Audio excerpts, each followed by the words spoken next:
I'm going to show you how I made this silicone mermaid top, starting off with the materials. Here's all the materials I used. There's also a list of them in the description, as well as a Amazon shopping list with all the materials that you're going to need. Be prepared to spend between $125 and $300 making one of these. I use the chalk pens from the Dollar Tree.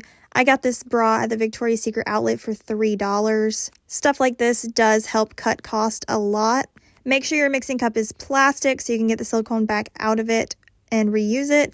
I use the power mesh fabric from Joann. I have a rotary cutter and a mat to make this easier for me to cut out. It's very important that the gloves you use are latex free and powder free because latex will prohibit silicone from curing. You need to make sure that you are using skin safe silicone. This is the most important part, is using skin safe silicone. Dragonskin from the company Smooth On is the industry standard for skin safe silicone, mermaid tails, tops, and accessories. I only needed the trial size unit for this project. I also needed mixing sticks, a mixing cup, the silicone glue called silpoxy. This is the skin safe silicone glue. To pigment the silicone, I am using the silicone pigment and a little bit of mica powder. The silicone pigment, a teeny tiny little pen prick, goes a very long way. Be very careful with it. This is probably going to make a big mess, so you probably need like a drop cloth or a tablecloth or something underneath.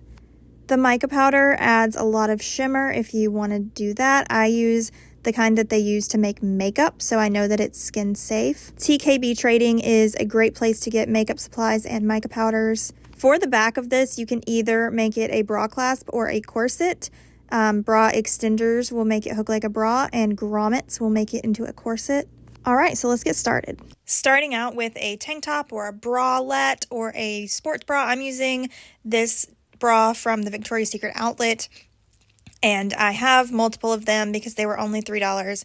I cut it up the back and sliced it so that I could make this pattern for this, and I used tracing paper and a chalk marker to make the pattern. Here is my pattern. It did get a little messed up, but you know what? It's fine. That's what the tape is for. So the way it's going to close is that's the back, and then the straps come down, and then you have like a mermaid tank top type thing. So I traced it onto this vinyl fabric with the scale texture on there, and that's what I'm going to be using as my base instead of taking the time to make a sculpture and a mold like I normally do. So I just traced my pattern on there, and then I had the line, so I knew where to pour the silicone. If you've never worked with platinum cure silicone before, it can be a little tricky. I do recommend reading the instructions, watching Smooth On's tutorials. So you mix an equal amount of part A and B. So if I want a cup, I mix half a cup of A and half a cup of B to equal 1 cup, and then I mix it thoroughly and add the mica powders. I'm going to make mine skin tone so I can airbrush it after, but I'm not going to be teaching you how to airbrush. That is my tailmaker secret, so you just make it whatever color that you want. So I'm mixing, making sure everything is very thoroughly mixed, and then I added the pigment. Matching skin tone is pretty difficult, which is why I recommend that you just make it a color, but I'm going to try to match my own skin tone for this top, and I think I did a pretty good job. Once I was satisfied with the color, I went ahead and poured the first layer. Make it thin. You are going to think you are making it way too thin. You're not, I promise. You're going to put a second layer, and you're going to come back with some power mesh fabric for the back. This silicone is extremely stretchy and very, very durable, so you want it to be pretty thin. And then there you go, second layer, adding the power mesh down. Here's that nice peel.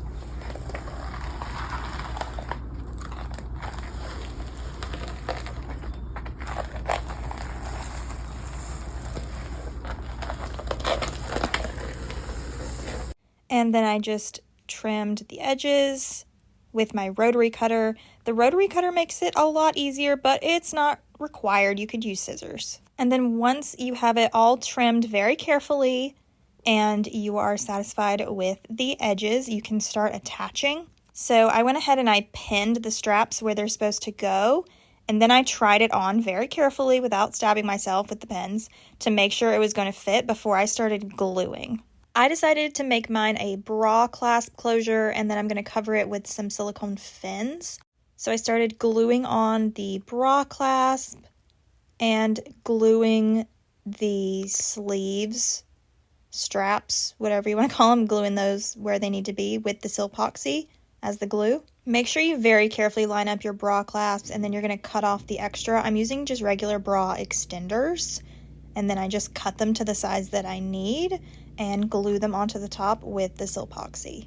When that was dry, I trimmed all my edges, made sure everything fit perfectly, and then I cleaned it all up and I was ready to paint it. I'm cleaning it with isopropyl alcohol or rubbing alcohol, cleaning up those edges with a little bit more silpoxy. I'm using scales and fins from Haleymermaid.com and adding them to this top with more dragonskin silicone. I'm mixing that up, and then I'm just going to glue on my scales. Make sure that you lay them out flat and you trim them and you get them exactly where you want them before you glue them down, and pat off the extra silicone from your gloves with a towel to keep everything nice and clean. On my website, Haleymermaid.com, I do offer a wide variety of products, including products that you can use to make your own silicone mermaid tops and accessories, like silicone sea creatures and mermaid scales. I also have fins, a variety of fins. For this top, we are using this small siren fin specifically. And I also have seashells made of silicone, so you can make your own top with those.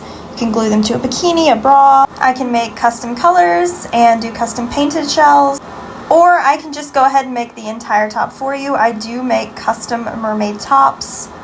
The next step was airbrushing. I made this match my new tail, but your next step will be attaching the fins if you purchase those from my shop. So I'm just gluing them on with silpoxy and pinning them in place so they'll stand up.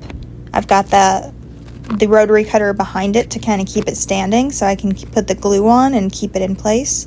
I did one layer of silpoxy on each side and let them dry in between. And yes, I should be using gloves for this. And here is that finished top. I think it looks so cute. It's really tight. It fits me like a corset, but that fin on the back is so cute. It matches my tail. I absolutely love it. I can't wait to try it in the water. Let me know what you think in the comments. I really love how this came out, and I might make a few pre-made tops to sell, but I will not be offering this style as custom tops. If you would like a custom mermaid top, please check out Haleymermaid.com. I can make any size from kids to adults, and I have a ton of different styles. And in case you were wondering who made the tail, I did. I also make custom silicone mermaid tails. This tail is probably my favorite tail I've ever made. The colors, the fins, it is absolutely beautiful. I am so in love. If you make your own mermaid top using this tutorial, please tag me. I would absolutely love to see your creations. And please make sure you check out Haleymermaid.com. Thank you for watching.